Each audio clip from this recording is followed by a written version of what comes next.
My name is David. I'm 29 years old, and I think it's time to tell this story. Not because it's special or because I deserve anyone's pity, but because maybe someone needs to hear that it's possible to get out of the hole, even when it seems like the whole world is conspiring against you.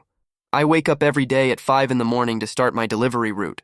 I work for 3 different apps: DoorDash, Uber Eats, and Grubhub, because a single platform doesn't pay the bills for a house with 4 people.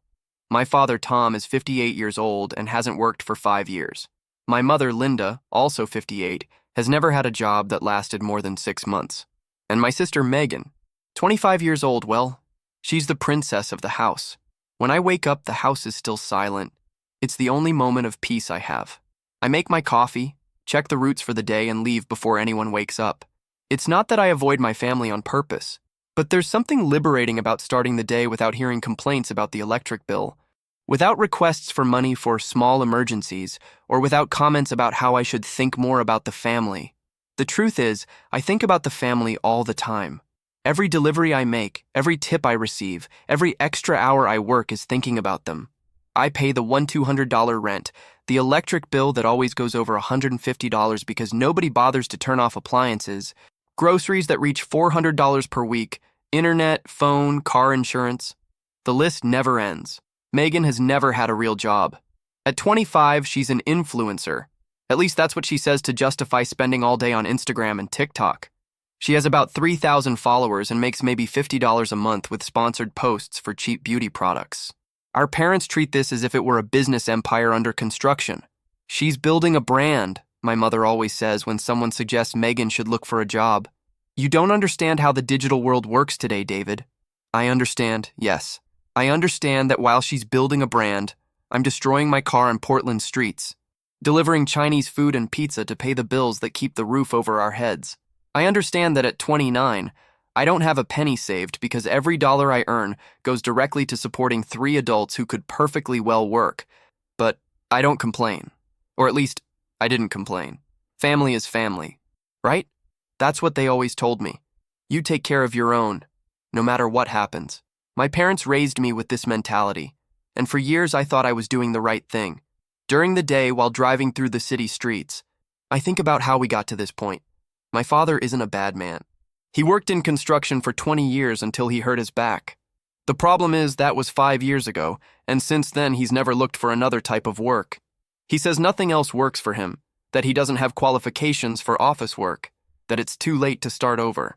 My mother was always more delicate about work. She tried being a saleswoman, receptionist, supermarket cashier, but always ended up leaving because the boss was too demanding or colleagues were jealous. After a while, she stopped trying and settled for taking care of the house, which, let's face it, isn't exactly a Herculean task considering we're only 4 people and I spend all day out. When I get home at the end of the day, usually at 9 at night, I find all 3 watching Netflix in the living room. Dinner is always unmade, so I stop on the way to get something for everyone or cook even though I'm exhausted. Nobody ever thanks me directly, but nobody complains about the food either. So I suppose everything's okay. Conversations at the table are always the same. Megan talks about her videos, about brands she wants partnerships with, about famous influencers she admires. My parents listen as if she were reporting revolutionary scientific discoveries. When they try to include me in the conversation, it's always about money. If the day's movement was good, if it'll be enough to pay some overdue bill, if I can cover some emergency that came up. They never ask me if I'm tired, if I like what I do, if I have plans for the future. It's as if I were just a money-making machine that lives in the same house as them. But at the time, I thought it was normal. I thought every older son went through this, that it was my responsibility to take care of the family. My school friends had followed different paths: college, marriage, career, and I had chosen to stay and help at home. At least that's how I justified it to myself. The house we rent is small but comfortable. 3 bedrooms, a living room, American kitchen. I sleep in the smallest of the rooms, practically a converted closet. Megan has the master bedroom because she needs space to record her videos, and my parents stay in the middle room. It's an arrangement that works, even though sometimes I feel like I live like a tenant in my own house. It was on a Thursday in October that everything started to change. I had just arrived from another long day of deliveries. I had done 47 runs and earned $210 after gas expenses. It wasn't a bad day, considering it was already the end of the month, and movement always decreases when people's money gets tight. I entered the house expecting to find the usual scene, everyone in the living room, television on, requests about what to do for dinner. But there was something different in the air. An electric energy, an excitement I hadn't felt in a long time in that house. Megan was sitting on the couch with a huge smile on her face, holding her left hand in a strange way, as if she were hiding something. My parents were more animated than I'd seen them in months, with that kind of agitation people have when they know they're going to give important news. "David!" my mother practically screamed when she saw me. "Sit here, you need to hear this." I put my backpack on the floor and sat in the armchair I always occupy, the only piece of furniture in the living room that isn't disputed by the other three. I felt a chill in my stomach, that kind of premonition you have when you know your life is about to change, but you can't identify if it's for better or worse. "Tell him, daughter," said my father, with a pride in his voice I rarely hear when he talks to me. Megan extended her left hand, and that's when I saw it. A small but bright diamond ring on her ring finger. My stomach dropped. "I'm engaged!" she screamed, jumping off the couch and running to show me the ring up close. "Jake proposed to me this morning. Look how beautiful!" Jake is Megan's boyfriend of 2 years. He works at a car dealership and, from what I knew, earns reasonably well. He's a nice guy, always been respectful to me and my parents. Honestly, I liked him and thought he was a good influence in my sister's life. "Congratulations," I managed to say, forcing a smile. "Have you set a date?" "That's the best part," my mother interrupted, clapping like a child. "They want to get married in January. A winter ceremony, how romantic." January. That meant 3 months to plan a wedding, and I already knew, in the pit of my stomach, that this would become my problem. "January is kind of rushed, isn't it?" I tried to suggest diplomatically. "Usually people take at least a year to plan these things." "We don't want to wait," Megan said, sitting next to me on the arm of the armchair. "We've been together for 2 years. We already know this is what we want. And January has everything to do with us." That's when we met. My father leaned forward in his chair, with that serious expression he makes when he wants to seem like the responsible patriarch of the family. "Jake is a good boy," he said. "He has a head on his shoulders, works hard, will take good care of our girl. I don't see any reason for them to wait." Our girl. As if Megan were a helpless teenager and not a 25-year-old woman who had never had a real job in her life. But I swallowed the comment. "And has he already talked to you about the details?" I asked, trying to seem just curious. "We haven't gotten into practical matters yet," my mother replied. "Today is a day to celebrate.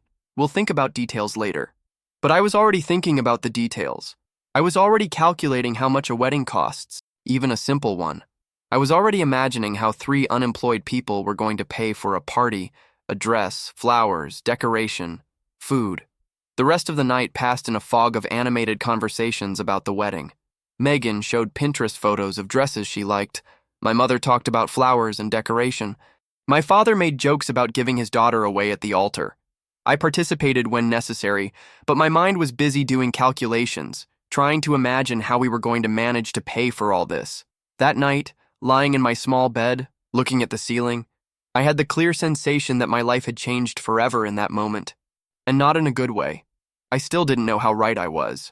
The next few days passed in a whirlwind of phone calls, internet research, and animated conversations about the wedding. Megan started waking up early, a miracle in itself, to call event venues, photographers, and various suppliers. My mother transformed into an amateur wedding planner, making endless lists and researching prices for everything. I continued my normal work routine, but came home every night to find new piles of papers scattered across the kitchen table, each one representing more money we didn't have. Dress catalogs, buffet menus, photographer portfolios, all with prices that made my monthly salary seem like an insignificant amount.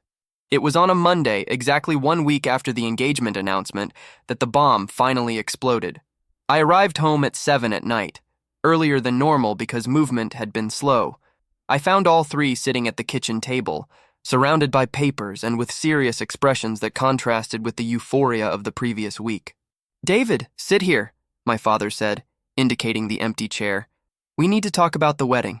My stomach contracted, but I tried to maintain a neutral expression while sitting down. "We did all the budgets," Megan began, flipping through a pile of papers. "And we managed to find very economical options for everything." "Economical how?" I asked. knowing that my family's definition of economical rarely coincided with the reality of our finances. My mother picked up a sheet scribbled with numbers.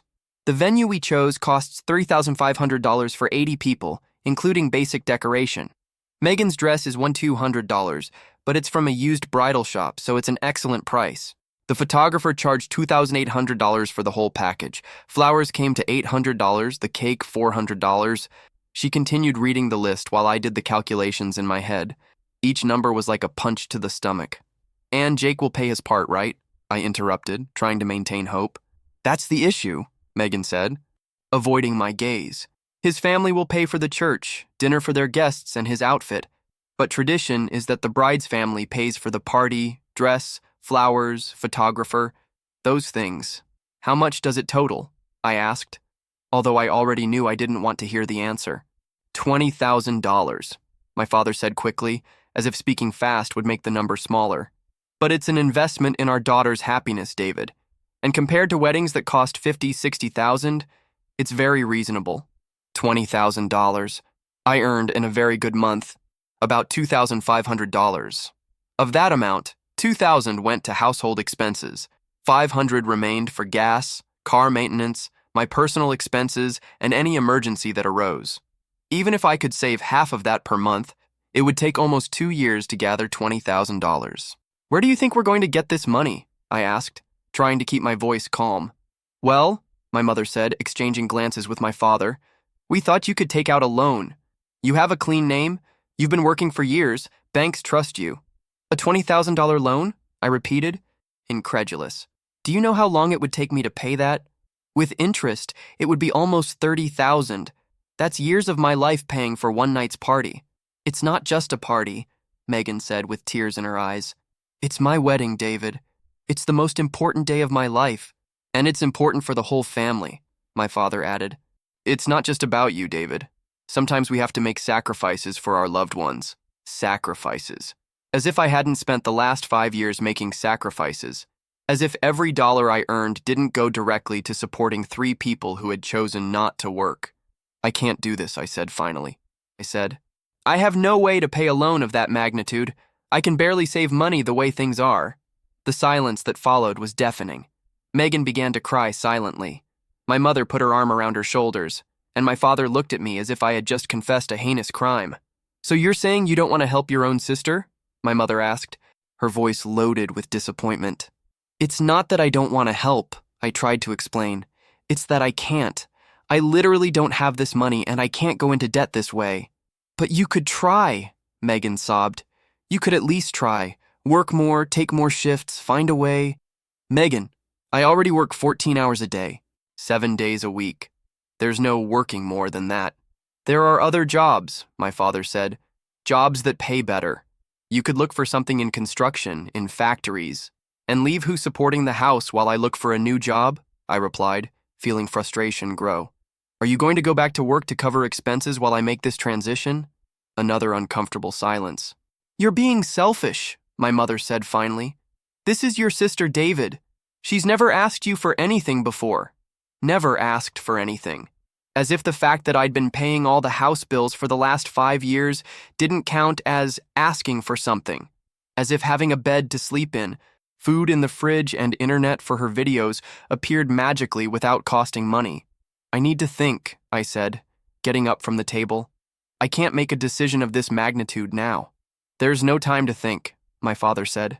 "The wedding is in 3 months. We need to close contracts now or we'll lose the dates." "Then maybe you should have talked to me before making all these budgets," I replied, immediately regretting the acid tone. "Wow," Megan said, stopping crying and looking at me with a hurt expression. "I never thought you'd be like this.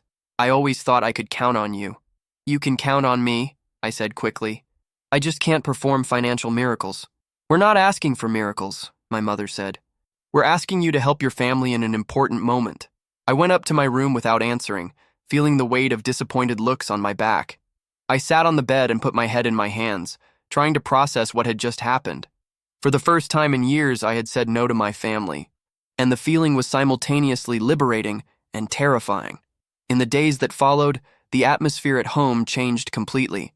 The euphoria of the engagement was replaced by a palpable tension that permeated every corner of the house. My parents greeted me with cold nods in the morning, and conversations during dinner became monosyllabic.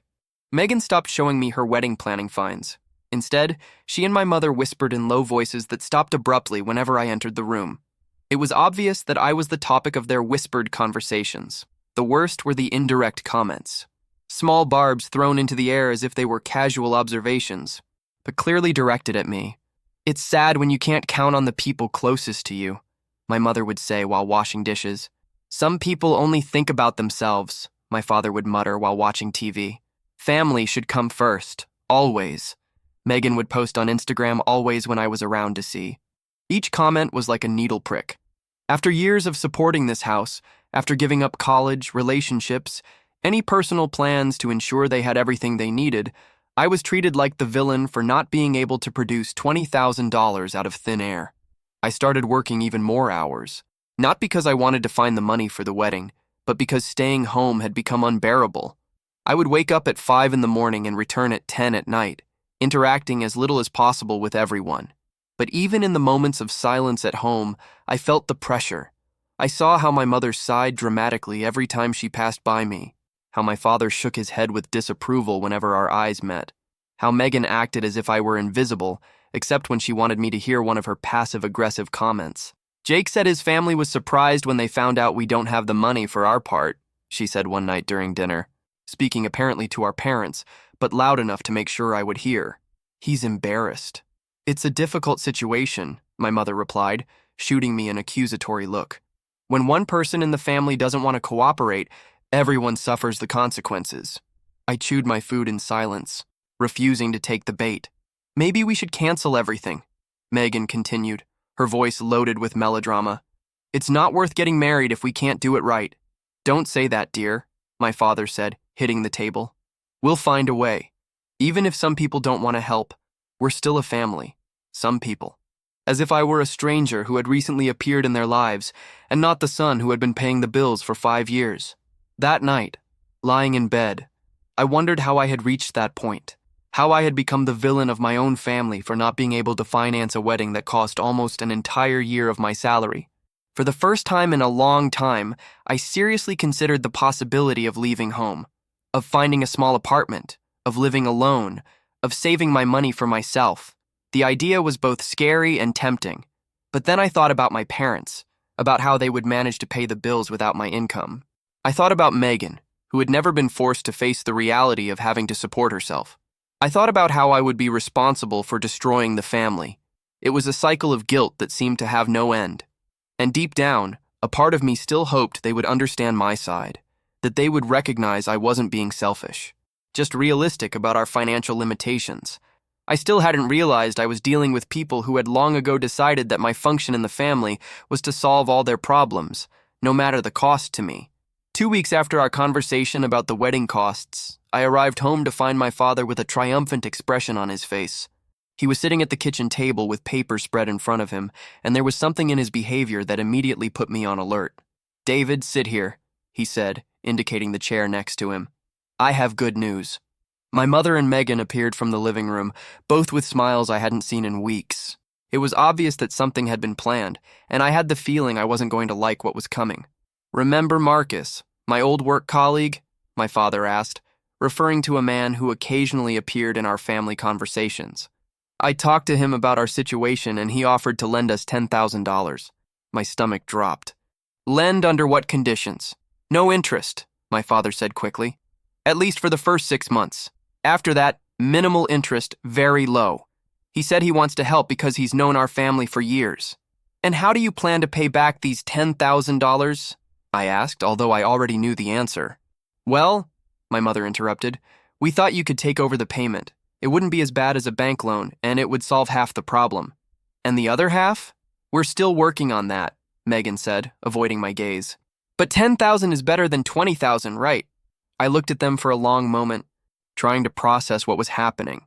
They had made an important financial decision that directly affected me, without consulting me.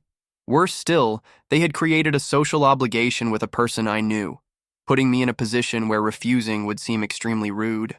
"Have you already accepted the money?" I asked. Not yet, my father replied, but I told Marcus we probably would.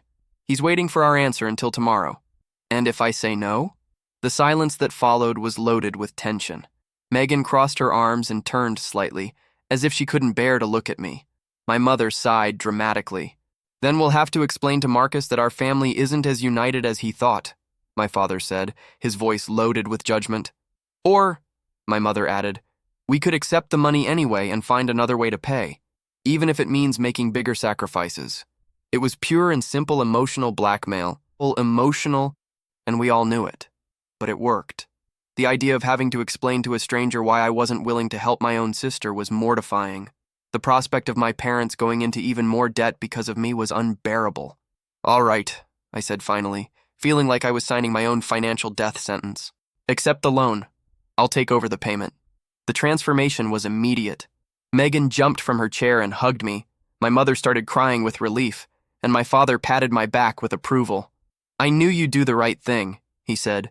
Family is family. In the following days, the house returned to having a lighter atmosphere. Dinner conversations returned to including wedding details, and I was no longer treated like a pariah. But the relief of having family peace back came accompanied by constant anxiety about how I was going to manage to pay for yet another bill. I did the calculations. Even without interest in the first 6 months, I would need to save at least $300 per month to pay off the debt in 3 years. This meant cutting my personal expenses even more, working more hours if possible, and praying that no emergency would arise. But at least the family was happy again, right? This illusion lasted exactly 1 week. David, Megan called me on a Thursday night when I arrived from work. I need to talk to you about something. My stomach automatically contracted. I had developed a Pavlovian response to serious conversations with my family. What is it? Well, we've been thinking, $10,000 still leaves a gap of $10,000 to complete the wedding budget. I know, I replied slowly. I thought you had a plan for that. We do, she said, exchanging glances with our parents who had appeared in the living room. We thought you could take a smaller loan, just $5,000. With the 10 from Marcus, it would be enough. $5,000. As if it were an insignificant amount. As if I hadn't just agreed to go into debt for $10,000. Megan, I just took on a commitment of $10,000. I can't simply add another $5,000 as if it were nothing. But it's to complete it, she insisted. Without this, half the suppliers will cancel. All the planning so far will be lost. And Marcus has already lent the money expecting us to get the rest, my father added. It would be embarrassing to have to return it. It was the same tactic again. Create a situation where saying no made me seem not only selfish, but also irresponsible. I need to think, I said, trying to buy time. There's no time, my mother replied. The wedding is in 2 months. If we don't close the contracts now, we'll lose everything. 2 months. I had been so distracted with work that I hadn't even noticed how quickly time had passed. Please, David, Megan said, and her voice broke slightly. I know I'm asking a lot, but it's my wedding. I promise that after this I'll never ask you for anything again. I looked at my sister's face, at the genuine tears in her eyes, and felt my resistance melting away. As unfair as the situation was, as much as I knew I was being manipulated, she was still my sister. And that promise, that she would never ask for anything again, sounded like a light at the end of the tunnel. All right, I said, again against my better judgment. I'll see if I can get a $5,000 loan. The gratitude was effusive and immediate. Hugs, tears of joy, promises that I was the best brother in the world. For a moment, I almost believed I had done the right thing. 3 days later, I was sitting at the bank, signing papers for a $5,000 loan with 12% annual interest. While signing, I mentally calculated that I was now committed to at least $500 per month in loan payments for the next few years. My net income was approximately $2,500 per month. Of that amount, $2,000 went to household expenses, $500 to loans, leaving zero for any emergency, any personal expense, any possibility of saving money. I had become a financial slave to my own family. But at least the wedding was guaranteed, and the atmosphere at home was harmonious again. Megan returned to showing me her plans. My mother cooked my favorite foods, and my father returned to treating me with the respect I was accustomed to. It was as if the last 2 months of tension had never happened, until, one December morning, when there were only 3 weeks left until the wedding, I received a call that would change everything. "David, it's your grandfather Joseph." My paternal grandfather's voice sounded weaker than normal on the phone, but still carried that quiet authority I always associated with him.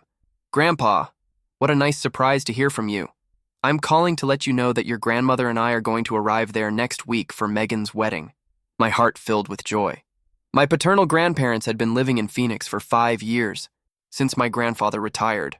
They were the only people in the family who always treated me with the respect and affection I felt I deserved. Grandpa Joseph had been an electrician for 40 years, a man who believed in the value of hard work and personal responsibility. He and Grandma Sarah always seemed to understand my situation better than my own parents. "That's great, Grandpa. How long are you staying?" "A week. We want to spend time with the family before the wedding. And David, I'm looking forward to talking to you. Your father told me you've been the breadwinner of the house. I'm proud. Proud." When was the last time someone in my family had said that to me? "Thank you, Grandpa. I'm looking forward to seeing you both, too." When I hung up the phone, I felt for the first time in months a genuine excitement. My grandparents had always been my emotional safe harbor in the family. They understood the value of work, responsibility, personal dignity. Maybe their presence would bring a little perspective to the whole situation. The following week, the house transformed into a hurricane of preparations, not just for the grandparents' arrival, but for the final wedding adjustments. Megan was in a constant state of panic. My mother was running around taking care of last-minute details, and my father alternated between nervousness about his parents' visit and stress about the ceremony's final costs. I continued my work routine, but with a lighter mood, knowing I would soon see my grandparents. They arrived on a Wednesday afternoon.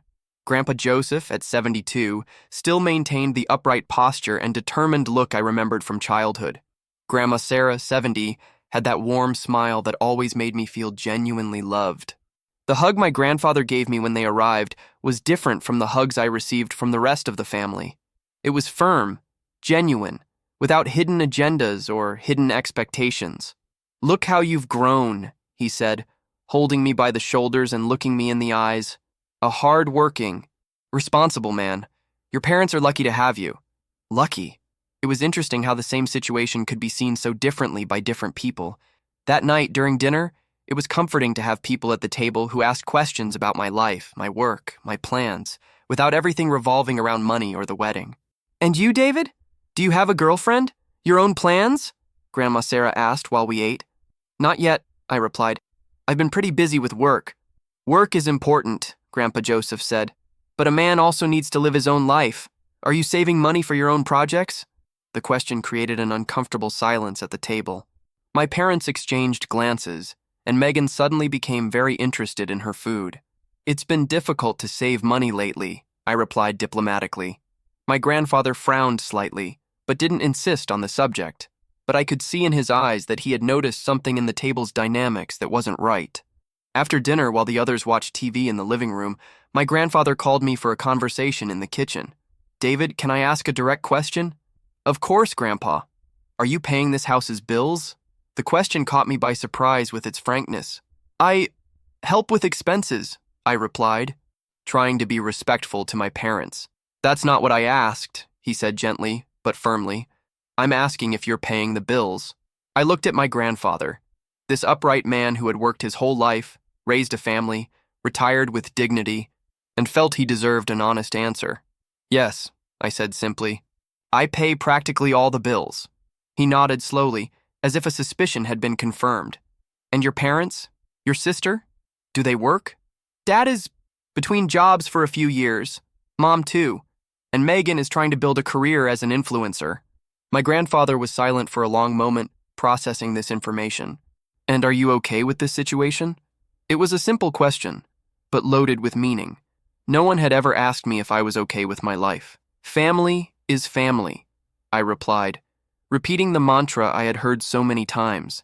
"Yes," he said slowly, "but family also means everyone helping each other, not one person carrying the weight of all the others." His words kept echoing in my head for the rest of the night. For the first time in years, someone had validated what I secretly felt, that the situation wasn't fair, that I wasn't being selfish for questioning our family's dynamics. That night, lying in bed, I felt as if a small seed of awareness had been planted in my mind. It would still take time to germinate, But for the first time, I began to seriously question whether being okay with my situation was really a sign of virtue or just resignation. On Friday night, the eve of the wedding, the house was in complete chaos. Megan was having a nervous breakdown about her hairstyle, my mother was running back and forth checking endless lists, and my father was trying to assemble a decorative arch he had decided to make at the last minute. I had finished my workday early to help with the final preparations, but mainly, I wanted to spend time with my grandparents before the wedding rush. I found Grandpa Joseph sitting alone on the back porch, drinking coffee and observing the house's movement through the glass door. "It looks like a madhouse in there," he said when I sat next to him. "Every wedding is like this," I replied. "At least that's what they say." He murmured, taking a sip of coffee. "David, can I ask you a favor?" "Of course, Grandpa." He took a thick envelope from his coat's inner pocket. It was yellowed and visibly full. "I need you to keep this for me until Monday." I took the envelope, surprised by the weight. It was obvious it contained money, and a considerable amount. "What is this?" $30,000, he said casually, as if he were talking about the weather. "Money I brought to take care of some business here in Portland before returning to Phoenix." My eyes widened. "Grandpa, I can't keep so much money. What if something happens?" "Nothing will happen," he said firmly. "I trust you more than anyone else, and honestly, I don't feel comfortable carrying this amount during the whole party weekend." "But why not leave it at the bank?" "Because the bank is closed until Monday, and I need this money on Tuesday morning to close a real estate deal." "It's safer with you than with me." I looked at the envelope in my hands, feeling the weight of responsibility. "Where should I keep it?" "Somewhere safe, where you're sure no one will touch it. And David," he looked me directly in the eyes, "don't tell anyone about this.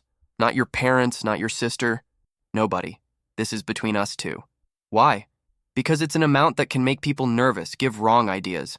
I prefer to keep this discreet." I understood perfectly. My family had been pressuring me for months to get money for the wedding. If they knew there were $30,000 in the house, even if they weren't mine, the pressure would be unbearable. "You can trust me, Grandpa." "I know I can," he said, putting his hand on my shoulder. "You're the only one in this family I trust completely." His words warmed my heart. After months of being treated like the problematic son for not being able to produce magic money, having my grandfather's complete trust meant everything. That night, after everyone went to sleep, I hid the envelope at the bottom of my closet, inside an old shoebox that I knew no one would touch.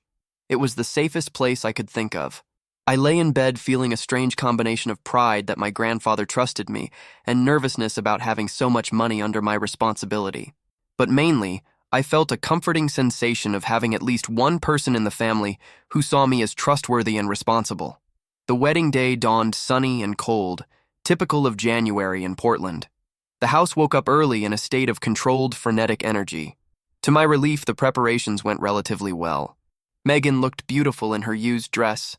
My mother cried with emotion during the whole getting ready process, and my father managed to look proud and paternal. I wore my only suit, bought 3 years ago for a job interview that didn't work out, and tried to blend discreetly into the background of the celebration. The ceremony was in a small but beautiful church, decorated with white flowers and foliage that my mother had chosen. Jake looked genuinely emotional when he saw Megan walking down the aisle, and for a moment I forgot all the financial tensions and simply rejoiced in my sister's happiness. The pastor's speech was about commitment, mutual responsibility, and building a life together through hard work and dedication. Ironically, every word seemed to apply more to my relationship with my family than to the wedding that was happening. The party was in a modest but well-decorated hall. The $30,500 had been well spent. The space looked elegant and welcoming. The tables were set with white tablecloths, simple but beautiful centerpieces, and a small dance floor in the center. During the party, I tried to relax and enjoy the moment. It was rare to have the whole family together and happy, and I wanted to value that.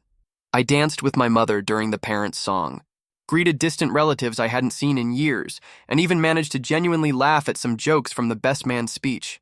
But the tranquility didn't last long. During dinner, Megan stood up to make a thank you speech. She thanked all the guests, talked about how happy she was, mentioned Jake's family, and then turned to our table. "I want to especially thank my family," she said, her voice echoing through the hall through the microphone. "My parents, who supported me in everything, and my brother David, who, well, Did what he could to help. Did what he could. The words cut like a blade. After going into debt for $15,000 to pay for her wedding, after working extra hours for months, after giving up any personal financial stability, I had done what I could. The hall applauded politely, but I felt as if everyone knew there was a story behind those words. Jake seemed uncomfortable. Some relatives looked at me with curiosity, and I wanted to disappear from the face of the earth. But the worst was still to come. After dinner, during the party proper, Megan again grabbed the microphone. This time she was visibly emotional, possibly from the champagne, possibly from the day's adrenaline. "Folks," she began, "Jake and I have an announcement to make." The music stopped, and everyone turned to the improvised stage where she was standing. "We've booked an incredible honeymoon in Hawaii, 2 weeks in Maui, at a wonderful resort." The hall exploded in applause and whistles of approval. Jake went up on stage and hugged his wife, both radiant with happiness. "But," Megan continued when the applause diminished, "we're still gathering money for the trip. So if anyone wants to contribute to our honeymoon, there's a little box over there at the gift table." My blood froze. A contribution box. For a honeymoon that obviously would cost thousands of dollars, and I knew, with absolute certainty, where all eyes would turn. And it happened exactly as I expected. One by one, the guests began to look in my direction. Some whispered among themselves, probably commenting about the brother who did what he could and wondering why he wasn't contributing to the honeymoon too. My parents looked at me with that familiar expression of expectation mixed with disappointment. It was obvious they expected me to be the first to get up and put money in the box. But I didn't move. First, because I literally didn't have money to contribute. Second, because I had already gone into debt for $15,000 to pay for the wedding. And third, because I was beginning to realize that no matter how much I gave, it would never be enough. The moment stretched uncomfortably. Other guests began to get up and put money in the box. $20 here, $50 there. But the bride's brother, notably, remained seated. "David," my mother whispered, leaning in my direction, "aren't you going to contribute?" "I don't have money," I replied quietly, trying to keep the conversation private. "You can borrow from your parents," my father murmured from the other side. Borrow from my parents. From the two unemployed adults whose only source of income was my delivery driver salary. "No," I said simply. The rest of the party passed in an uncomfortable fog.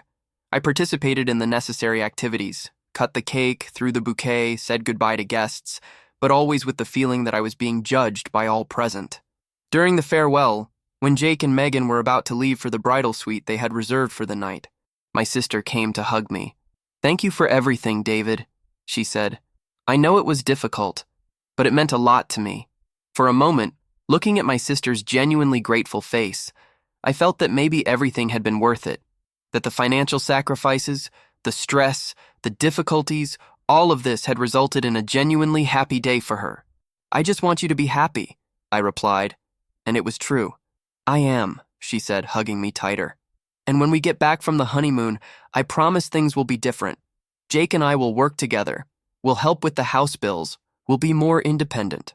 They were words I desperately wanted to believe. The promise that the sacrifices had come to an end, that the family dynamics would finally change to something more balanced. That night, when we finally got home after the long day, I was exhausted but strangely at peace. The wedding had been a success. Megan was happy, and maybe, just maybe, it was the beginning of a new phase for our family. While preparing for sleep, I remembered my grandfather's envelope hidden in the closet. Tomorrow he would ask for the money back, I would return it, and everything would go back to normal. Or at least that's what I thought. I never imagined that the next day I would discover that my world was about to completely crumble. I woke up Sunday with a strange feeling. It wasn't just the natural tiredness after a long wedding day. It was something deeper, an uneasiness I couldn't identify. I went down to the kitchen and found my parents having coffee, still commenting on the success of the previous night's party. My grandparents were sleeping a little later, taking advantage of Sunday to rest. "I think everything went perfectly," my mother said with a satisfied smile. Megan was radiant. "And everyone complimented the decoration," my father added. "Worth every penny spent." Every penny that I had borrowed, I thought, but said nothing. The post-wedding mood was still positive, and I didn't want to spoil that. "I'm going for a drive," I said, taking the car keys. "Need to stretch my legs. Actually, I wanted to get out of the house to think."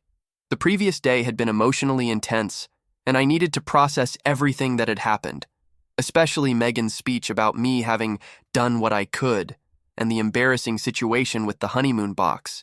I drove aimlessly through Portland's familiar streets, eventually stopping at a small cafe where I used to go when I needed a moment of peace. I sat with my coffee and tried to imagine what my life would be like from then on.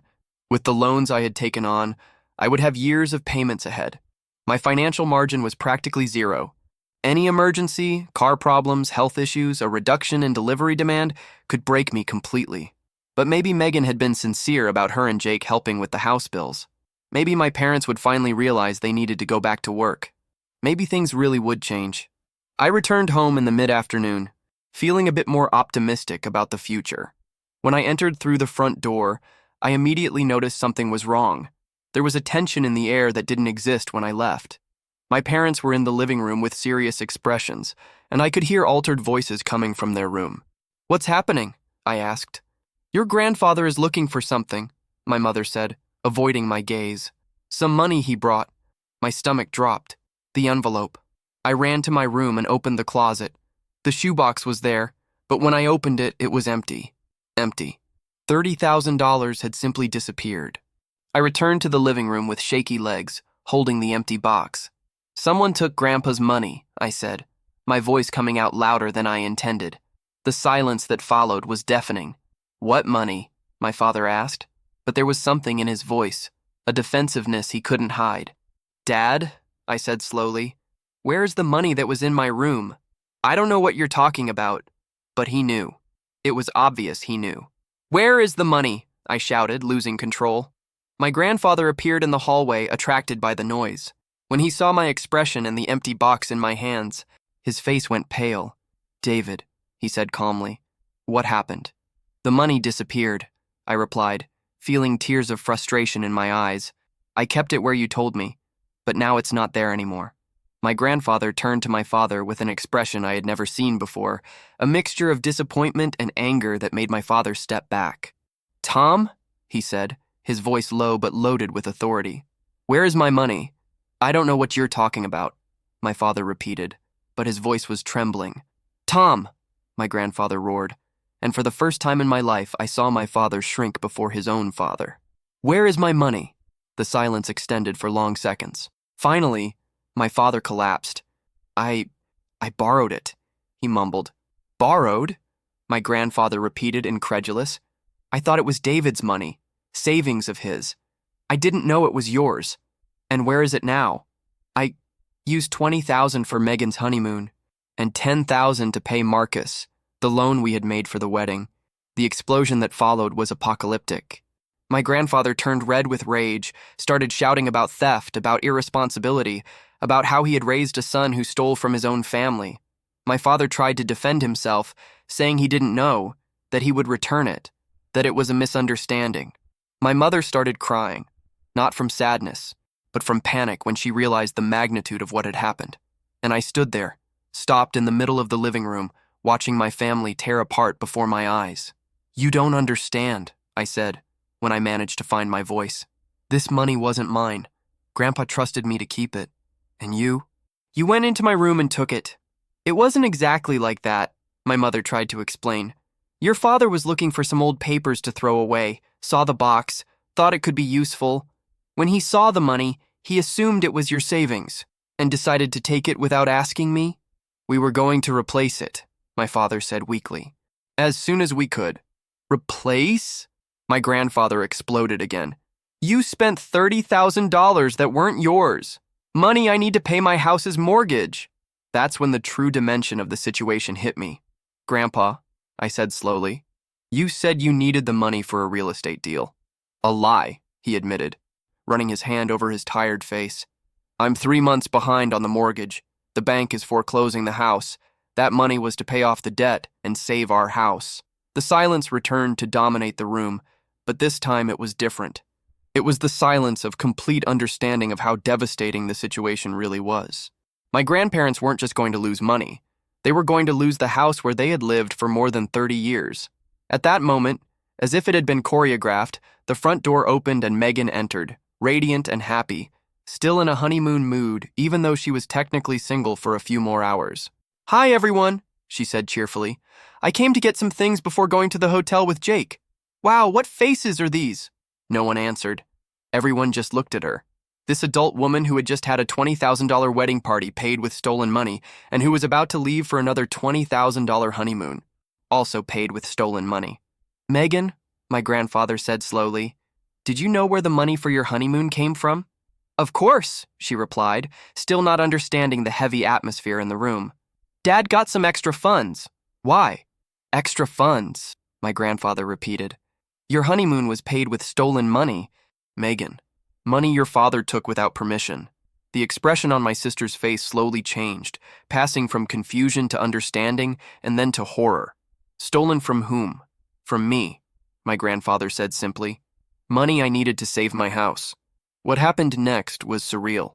Instead of expressing shock or remorse, Megan turned to our father with irritation. "Dad, couldn't you have warned me there were problems with the money? Now Jake and I will have to cancel the entire honeymoon." It wasn't horror at the theft. It wasn't concern for the grandparents. It was irritation because her plans might be affected. It was at that moment that something broke inside me. It wasn't a dramatic explosion, but rather the silent sound of something breaking forever. "You don't understand," I said, more to myself than to them. "You really don't understand." But before I could continue, my father turned to me with an expression I had never seen before. It was pure anger, mixed with desperation. "This is your fault too, David," he said, pointing his finger at me.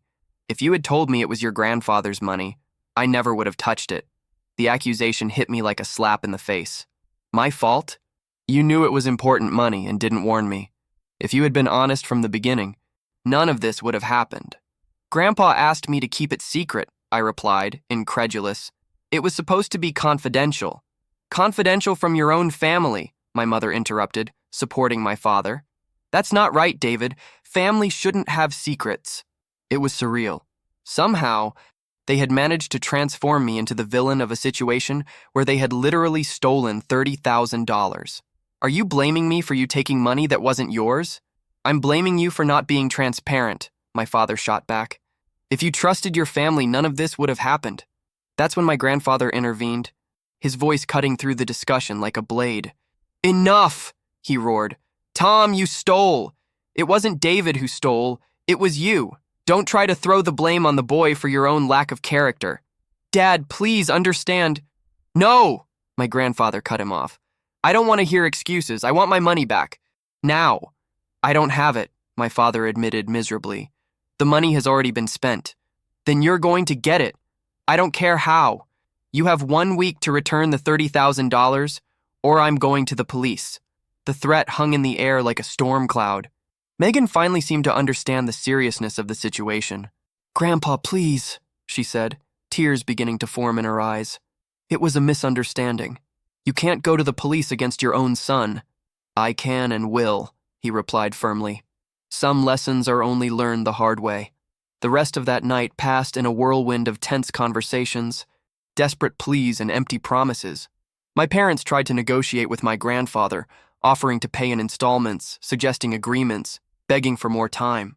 Megan canceled the honeymoon, but not without complaining bitterly about how the whole situation had ruined her post-wedding period. And me? I sat in the corner, watching my family fall apart, and for the first time in years, I began to see everything clearly. It wasn't about the money. It had never been about the money. It was about a dysfunctional family that had elected one member to be responsible for everyone else's problems. And that was so accustomed to this dynamic that it couldn't even recognize when it had crossed the line from emotional abuse to real crime. That night, after my grandparents locked themselves in their room and my parents stayed in the living room whispering about impossible solutions, I made a decision. On Monday morning, instead of leaving for work, I sat at the kitchen table and waited for my parents to wake up. When they came down, they found me with an expression they had never seen before. It wasn't anger. It wasn't sadness. It was determination. "I'm moving out," I said simply. "David, don't be dramatic," my mother began. "I'm not being dramatic. I'm being practical. You clearly don't respect me enough not to steal from me." "We didn't steal from you," my father protested. You entered my room, took money that was under my responsibility, spent it without permission, and when you were caught, you tried to blame me for the whole situation. If that's not theft, what is? The silence that followed confirmed they knew I was right. Where are you going to live? My mother asked, trying to sound unconcerned. You don't have money saved. I'll figure it out, but I'm not going to pay this house's bills anymore. David, my father said, his voice suddenly serious. You can't simply abandon us. We're your family. Family works both ways, I replied. And this family stopped working for me a long time ago. That afternoon, while my parents went out desperately trying to borrow money from friends and relatives, I started making calls. I looked for small apartments, calculated costs, organized my financial life. For the first time in years, I was planning a life for myself. It wouldn't be easy. With the loans I had taken on for the wedding, I would still have years of payments ahead. But at least it would be my own financial prison, not a prison built by other people's whims and irresponsibilities. My grandparents completely supported the decision. Grandpa Joseph, in particular, said he was proud that I was finally thinking like a man, not like a personal bank. Megan tried to convince me to stay, but her reasons were purely selfish. Who would pay the bills if I left? How would they manage to support themselves? These were questions I didn't have answers to. And for the first time in my life, I realized it wasn't my responsibility to have these answers. On Wednesday, I found a small but clean apartment on the other side of town. A studio that cost $800 per month, more expensive than my ideal share of the family house expenses, but still viable with my salary. On Thursday, I signed the rental contract. On Friday, I started packing, and that's when the real drama began. When I started putting my clothes in boxes, the reality of the situation finally hit my family. Until that moment, I think they thought I was bluffing, being dramatic, trying to get attention. But when they saw me taking apart my bed and packing my few belongings, panic set in. David, stop this, my mother said, entering my room. You're overreacting. We can solve all this by talking. We already tried talking, I replied, continuing to fold my shirts. You turned a situation where you were caught stealing into a situation where I'm the guilty one. There's nothing to talk about. Your father was desperate, she insisted. He didn't think straight, but it wasn't malicious. I stopped folding clothes and looked at her. Mom, I'm going to ask a simple question. If you found a box with $30,000 in a friend's room, would you take that money without asking? It's not the same thing. It's exactly the same thing. The only difference is that I'm family. So you think you can treat me worse than you would treat a stranger? She was quiet for a moment, processing my words. And the house bills? She asked finally. How are we going to pay for everything? I don't know, I replied honestly. But it's not my problem anymore. David, you can't simply abandon us. Mom, I interrupted, turning to face her. I'm 29 years old. For 5 years, I've supported 3 adults who chose not to work. I went into debt for $15,000 to pay for Megan's wedding, and when important money was entrusted to my care, you stole it and still tried to blame me. At what point exactly am I abandoning you? Tears began to form in her eyes, but this time they didn't work. I had finally realized that my mother's tears always appeared when she wanted something from me, never when she was genuinely worried about me. Where are we going to live? She asked. I don't know. Maybe it's time for you to find out how adult people manage to support themselves. That night during dinner, which I myself had bought and prepared as always, my father tried a different approach. David, I know I'm wrong about the money, he began. But think rationally. If you leave here, you'll spend $800 a month on rent, plus bills, food, everything. Here at home, you spend much less. Dad, here at home, I spend $2,000 a month supporting 4 people. In my apartment, I'll spend $1,000 supporting 1 person. Economically, it's a great deal. But it's money thrown away, my mother added. Rent isn't an investment. You know what else isn't an investment? Paying $15,000 for my adult sister's wedding. Megan, who had been quiet during the whole discussion, finally spoke up. You always throw that in my face, she said, tears in her eyes. I didn't ask you to pay for my wedding. Didn't you? I asked, incredulous. Because I remember very clearly you pressuring me for weeks, doing emotional blackmail, treating me like a pariah until I agreed to go into debt. We didn't do blackmail. Megan, I interrupted. You literally said I was selfish and didn't care about the family when I initially refused. Then you said I was ruining your wedding, that Jake would be embarrassed, that Jake's whole family would think badly of us. If that's not emotional blackmail, what is? She was quiet, probably because she knew I was right. And you know what the funniest part is? I continued. Even after I agreed to go into debt for you, even after spending money I didn't have to make your life's dream come true, you still humiliated me publicly at the wedding saying I did what I could, as if my sacrifice hadn't been enough. I didn't mean it that way. It doesn't matter how you meant it. It matters how it sounded, and it sounded like a person who has no gratitude or respect for the person who sacrificed for her. The silence that followed was heavy and uncomfortable. For the first time in years, I had put everything on the table, without filters, without trying to spare anyone's feelings. So that's it? My father asked finally. You're going to punish us forever for one mistake. I'm not punishing anyone, I replied. I'm freeing myself from a situation where I'm constantly disrespected and exploited. Exploited? My mother repeated, offended. Mom, in the last 5 years, how many times have you asked me if I was happy? How many times did you worry if I was tired, if I had my own plans, if I wanted to date someone? How many times did you consider my life beyond my ability to pay bills? She opened her mouth to answer, but no words came out. Think about it, I said, getting up from the table. Good night. On Saturday morning, while loading the last boxes into my car, my grandfather accompanied me to the sidewalk. I'm proud of you, he said simply. Thank you, Grandpa. That means a lot. I know it's not easy, but sometimes a man needs to make difficult decisions to preserve his dignity. I looked at the house where I had lived for almost my entire life, where I had worked tirelessly to support a family that always saw me as a source of resources instead of as a person. What's going to happen to them? I asked.